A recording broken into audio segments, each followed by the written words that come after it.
विषय बुद्धिमत्ता वेन आकृती। आता ही मधली आकृती दिसत आहे कोणती? Cricket, kho kho, volleyball. याच्यावर मी तुम्हाला प्रश्न विचारतो, सगळ्यात पटपट लवकर आणि जास्त उत्तर कोण देते बघू आपण। फक्त व्हॉलीबॉल खेळणारे खेळाडू किती? फक्त क्रिकेट खेळणारे खेळाडू किती? फक्त खो खो खेळणारे खेळाडू किती? Very good. आता मला सांगा, क्रिकेट, खो खो आणि व्हॉलीबॉल हे तीनही खेळ खेळणारे खेळाडू किती? याला म्हणायचं सामायिक अवयव, सामायिक भाग किंवा सामायिक घटक। आता दुसरा प्रश्न सांगा, फक्त क्रिकेट किती खेळाडूंना खेळता येते? क्रिकेट कसं केलं सांगा?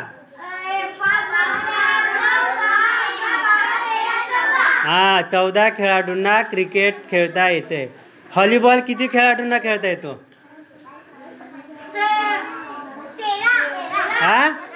काय केलं तुम्ही? कोणाकोणाची? मग आता मला सांगा, खो खो किती खेळाडूंना खेळता येतो?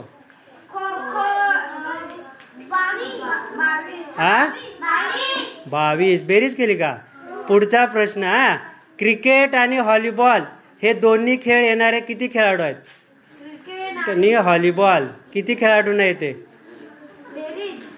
फक्त नाही, क्रिकेट पण आलं पाहिजे आणि व्हॉलीबॉल पण आला पाहिजे। हे दोन्ही किती जणांना येते? कोण आहे? हट, क्रिकेट आणि व्हॉलीबॉल बेरीज नाही करायची बघा। आता फक्त किती लोकांना किती आहे? 2 कुठे रे? 2।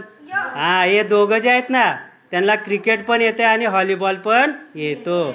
आता पुढचा प्रश्न असाच, खो खो आणि क्रिकेट हे दोन्ही खेळ येणारे खेळाडू किती आहेत? 5। Very good. आता पुढचा प्रश्न, व्हॉलीबॉल आणि खो खो हे दोन्ही खेळ येणारे 6। कोणाकोणाला वेन आकृती समजली? Very good. चला